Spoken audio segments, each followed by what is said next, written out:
Hi guys, welcome to the Shauna and Joe Show. This is a show that's going to be talking about relevant issues with young people within the community. Today we're going to be talking about violence with young people.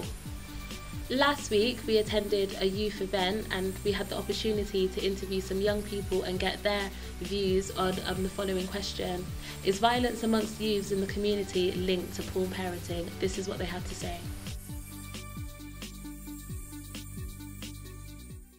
I wouldn't say it's linked to poor parenting. I think it's sort of a 50-50. I think obviously parents have to play their role. Personal responsibility comes into it, initiative comes into it, listening comes into it, obedience, and media as well once again comes into it. So I wouldn't base it on poor parenting. I think parents, like I said, play a massive role in the upbringing of a child, but as much as the parents play their role, you know, like they say, it takes a village to raise a child, and you have a child until they're like 5 or whatever, or 4, and you know they're all one way, and then the minute they go to school a week later it's like they're a completely different child. So the influences from all around them play a massive part into how they're brought up and what they end up doing. Not really, it depends actually, because it could depend on like the background, yeah, of how their mother's been like raised and stuff, yeah, because like I don't know, like, to be honest, I wouldn't say that, no. I think that's true, because if you don't look after your child well enough and you don't care what he's doing or whatever, then like the child doesn't care about anything either, so he doesn't really care if he gets in trouble or not, because he won't get, like, as all of us usually say, we're going to get killed by our mum or dad. Yeah, or actually if they're not getting respected, or if they didn't respect him, if in their house especially, they're not going to respect no one else on the street. So maybe they'll just like resort to violence, or maybe even start killing someone, or I don't know, raping someone. Let's go to prison. Kind of, because it depends. It could almost seem a bit to do with it where you're growing up with. Because if your parent, like mom or dad, pressures you, tells you to do something, like, yeah, you have a dream, could be aspired, yeah. If you follow those dreams, that like if you're connected with your parents, like you have a good sense of connection, you could talk to them about certain things that's going on around you and you could change it. But obviously, if you don't have that certain connection with your parents, you learn how to be mature, not mature, but like so strong at that age where you just do what you're supposed to do, innit? You do what as you see. Oh, that one's a touchy subject. Because being volunteer youth work and stuff like that, you see them all the time, and I don't think it's down to parenting 100%, but it does have an impact, because if you look at some of the youths, it's like we all know from older, you act one way at home and one way you're out. So when you're with your parents, you know, you got to keep it on the low, you can't say nothing, don't swear nothing, but as soon as you get out of that like environment and move into school, or you're outside school, you're swearing, you're kicking, you're thumping at people.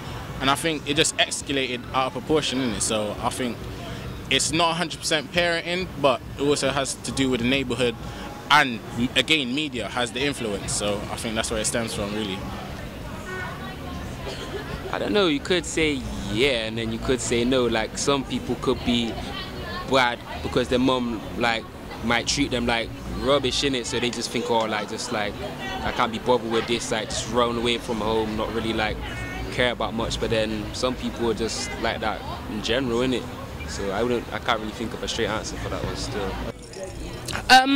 I think it can be a part of it. It can definitely be a part, but at the same time, no. Everyone's got their own mind, and as times change, things are gonna change, and parents are gonna have to get more lenient. You know what I mean? Or else they get accused of this and accused of that. So I think it definitely can be at times. You know, because if your child's got no one to turn to, then they're gonna turn to something negative. But at the same time, you know, you can do the best you can do and be the best you can be, and someone can go on the wrong tracks. Luke, do you have an answer to that question? Shall I tell you what? Yeah, it's got nothing to do with the parenting at all. Nothing. It's all about the area and what they're brought up around in. It's not about the parents, trust me. It's what you bring up your children around in. I think partially. I think it's a thing where, I mean, a kid can be raised in the best environment, but I think the easier your life is, the easier you adapt to the harder side of things, because I know a lot of people that live outside the area. Most of those people want to be within the area more than the people who actually live there, because they don't know about the life that is actually going on, the real life. And I think that the parenting comes from discipline is a big thing within parenting. I mean, if discipline has been instilled in you and shown to you, like this is what's gonna happen to you if you do this. Either you take a beating or you end up behind bars. That's a vital part of a child's life. He needs to know this is gonna happen if you do this. And if you're not showing them that, then most of them are gonna run out and wanna stand on street corners and smoke weed and carry guns and try and live a lifestyle that they were never taught that wasn't the best. And if you are shown that lifestyle from your parents and you still end up leading into that, then you can't be stupid. You gotta know, okay, this is what's gonna happen, but I've been taught that this is what's gonna happen if I end up doing this. You know what I mean? So parenting is, it can be either way sometimes. Some people don't grow up with parents, and some of those people still end up doing the best for their lives. So you can't always blame it on parenting. I personally don't think it is. You could be violent if that's just you. I mean, it's stereotyped, like if you live in a poorer area that you're going to turn out very bad and stuff, but I think it's just down to the individual and how they treat life, really. First of all, I just wanted to say that I think that was a really positive response from young people, and they're all young people from the community, which is what our show is all about. I think it was really good to get that positive aspect, because there's so much negativity associated with young people from this area. So that gave me hope, really, that there's a lot of young people out there who do have strong, positive opinions on things. I thought what they said was really good. Some of the stuff about, 50-50, parents play a very big role. Takes a village to raise a child as well, which I think is very interesting. Very good point. Yeah, very strong sentiment. I think it's quite inspiring to know that the young people that we met and interviewed have a lot to say and are opinionated and were quite happy to articulate themselves and weren't shy to express themselves on the camera. I think within society and the way the media portrays young people, especially young people from a BME background and in sort of more inner city communities, they're painted in a way where they're shown as not being able to articulate themselves and not being able to express themselves. So clearly we came across young, inspiring individuals that had a lot to say. Some of the points that one young person made that I thought was really strong is the links with their parents, and how they were saying that if a parent nurtures their hopes and dreams and ambitions, then it instills them with strength and maturity to be able to turn away from perhaps peers that will lead them into acts of violence or perhaps gangs or criminal activity. And I think being a parent myself, that's something that I would definitely take on board when raising my own child, giving them the individuality to be able to turn away from things and see things in a more mature way and perhaps not necessarily follow the crowd. Yeah, definitely. I mean, and that's what the question's about. It's about, is it linked to poor parenting? So I think it's really good that the young people picked up on that. And I think parenting is difficult if you're, especially around here, a lot of single parents. I'm from a single parent background myself. And I mean, all of the kids said it's not just down to parenting at all. It's down to the community, it's down to where we're raised, and that's something I agree with.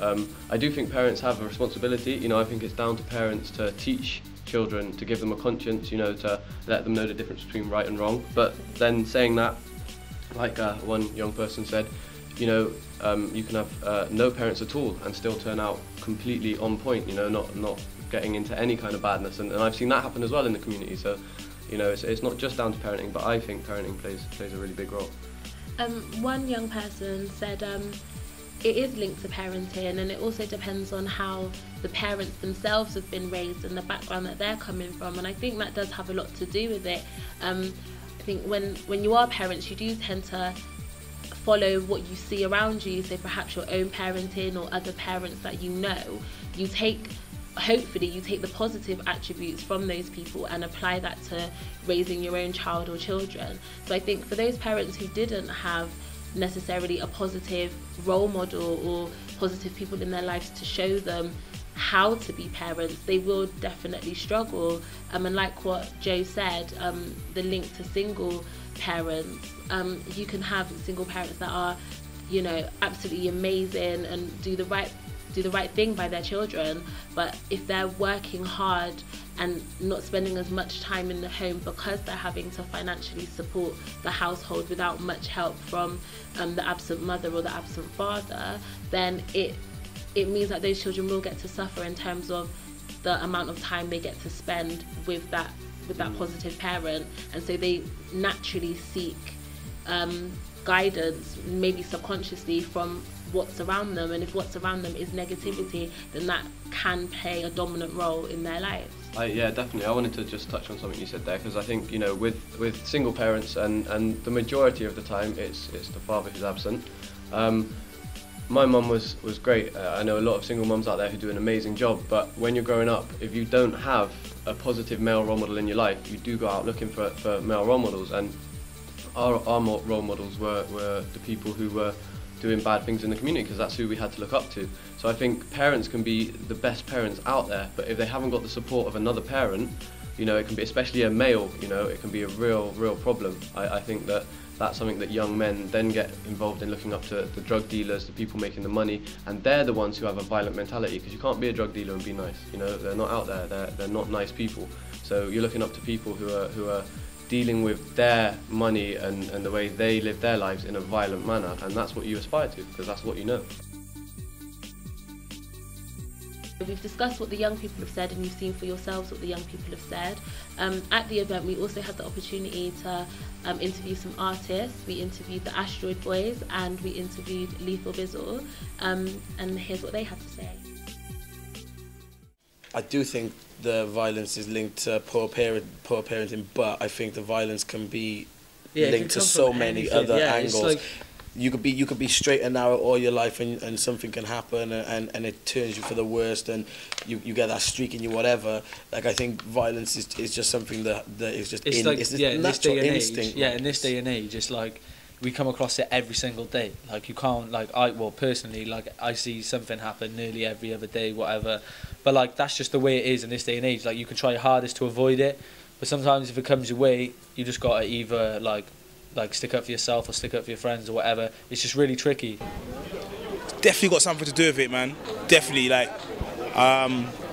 you know what I mean? I think obviously the parents are probably the most influential, you know, role models to their kids, and you know, I think that's where the problem starts. You know, when broken homes start happening, then it starts escalating to more things. So it's definitely parents should really, you know, be, you know what I mean, firm with their kids. You know what I mean? I'm from an African background, so my parents didn't ramp with me, so kind of helped me progress and be more disciplined. So yeah, I would definitely say the parents have got a huge role to play. Okay, first of all, I just wanted to say thank you for the artists for giving us their opinion. I think it was very interesting what they said, and kind of stuff we've heard before, but also, you know, we got some more stuff, especially out of the Asteroid Boys. They had a really good, you know, really informative things there. So I think what they said about, you know, linking violence to bullying, and that being, you know, a reaction as violence in the community. And before, really, we were looking at, you know, young people being violent towards young people, to do with gangs, and obviously there's been stabbings lately and things like that, but they're talking about, you know, self-defense, reacting to somebody who's bullying you and becoming violent in that way. And also bullies, you know, people who are being bullied as a young person becoming bullies as they're older. So I think it was really good, you know, really good what they said. We also posted the same question on Facebook to see what an older audience thought about the same issue, and this is what they had to say. And yeah, once again, this is, you know, people who are from the community. Had a few people saying that it's to do with the company they keep more than the parenting. Unfortunately, you could put your child in a boarding school, but if your child hangs around with bad kids, then they're gonna become involved with that. And a lot of people agreed with that. They also said that the media is very influential. The artists that young people are listening to, especially, you know, in the inner city, it's not about the commercial anymore. It's about the underground. It's about the people who are keeping it real, who are still street, and that's a lot of UK artists. And unfortunately, because I think artists have a really strong influence, a lot of them aren't doing positive things with it. It's very violent. I mean, one of them mentioned, you know, artist Sneakbo, and doesn't talk about deep conscious things, but a lot of the children in the community follow him. A lot of them really follow what he's saying, and you hear them spitting his bars, and he's talking about things like stabbing people and how you're going to do things to girls and this and that, and really pretty violent stuff that my parents' generation would be shocked to hear, and that's something that in a way has become more acceptable over the last generation. So that's what another person was saying. It's also down to the media, to the music they're listening to, and yeah, basically it's down to the company that they keep. Posted on my Facebook to this question, one individual, and I'll read, it says, "No, it's down to media. From a young age, violence is glorified in cartoons. All I see is kids play with is swords and guns, etc. Now, as these kids grow up, you have media, i.e. rap songs, that are telling people that you can't let nobody disrespect you, and if they do, you have to kill or injure them. Then you have the news that for some reason like to overly hype and exaggerate when somebody is shot or stabbed, which is almost glorifying the news they are presenting. You can't blame the parents, because you can have the worst parents in the world, but they have a wonderful child the same as you and have good parents whose kids turn out to be violent, etc." He makes an interesting point about cartoons, and I think that's something that we've kind of overlooked really. Tom and Jerry, for example, like based upon violence between one cat and a mouse, two different types of people, and okay, naturally cats and mice, cats want to eat mice and stuff, but within cartoons especially, violence is portrayed, and it's not something that we tend to look about. We do kind of focus on the music videos and films and the internet and stuff. I mean, you just see cartoons as an adult, I think you forget, because as a child you don't realise that what you're watching is particularly violent. I remember I'm a father, and I've been and looked over some of the cartoons I used to watch and realised actually I don't really want my daughter watching that, whether it's to do with the violence or the rudeness, and I think that's something you overlook. Like you said, you forget really that that's what cartoons can be like, and they can be really violent and just show that that's what you do, and I agree with that completely actually. He also went on to say, I also think that the fear of a punch in the face has a lot to do with it. It seems like people can't fight anymore, so they pick up weapons. Then this leads to their enemies picking up a weapon, and then their enemies picking up a weapon. And I think, like back in the day, you got beat up and you just had to take it, and maybe like go back and see if you can win the next time, and you get brought up again, and you just have to take the shame. Whereas now it's like, it's pride. Someone gets beat up, they're not having it. They want revenge and they want to win, and if they know that they're not physically strong enough, they can use a weapon in order to have the upper hand. And I think that leads to what you were saying earlier, about people carrying weapons for fear and self-defense. But it's also like they're not taught to value human life anymore. It's like to certain young people, and I'm not generalising here, but to certain young people, like you said, you got pride. If someone disrespects you, you stab them. Where is the value on human life? Like that is something that needs to be taught, and they're not getting it from the cartoons. They're not getting it from the computer games. They're definitely not getting it from the majority of artists out there. So it has to come from somewhere else. And if it's not coming from the parents, or even if it is coming from the parents, there's so many other things that are telling them the exact opposite. How influential is what the parent says actually going to be? Maybe when the child is young, you listen to what your parents say. What your parents say is gospel when you're young. But when you hit 9, 10, 11 and it's getting younger, you start seeing what's going on out there, and you listen to that more than what your parents said. So I completely, I mean, I agree with what you're saying. I think but there's just no value anymore. There's no value on human life with certain young people. Everything that we've said, we've spoken about a lot of the problems in the community, and I think there are a lot of problems in our community, and it's sad for me to see them. I've watched them as I've grown. But I also think there is a lot of positives. I know a lot of positive people who've come from this area who haven't had the best life at all, who've grown up on frontline, who've grown up right in the middle of stuff and still turned out to be really, really positive people. And that is to do, it's the people you meet in life, and like Shauna was saying, it's our responsibility now as young adults, and for the older adults as well, and for the young people who are becoming role models to the younger kids. It's our responsibility to guide those people who are looking up to us, and that's really what the first guy said. We've said it already. It takes a village to raise a child, and we're the village, and it's these children that need raising. So it's down to all of us to make that positive kind of impact on their lives. And like I said, there are a lot of positive things happening, so we need to remember that as well. Definitely. So we just want to take this opportunity to thank everyone. We want to thank the Bigger Fish team that gave us the press passes in order to go down and film. We want to thank all the young people who took the time out to talk to us and give us their views and opinions. Thanks to the artists, the Asteroid Boys and Lethal B, taking the time out of their busy schedule to share a few moments with us. Enough love and a big shout out to the Facebook people that took the time to articulate their views and wasn't scared about, you know, what other people may think of their opinions. Keep doing big shout out to Southwest Studios as well. That's what's making this happen right now. Yeah, like we want to keep on doing this. So next week's show is going to be based on the sexualization of children through the media. So if you want to comment, go on the Southwest website, put up some comments, add us on Facebook. I'm Shauna McGorgeous. I'm Joe Secret. And yeah, just hit us up.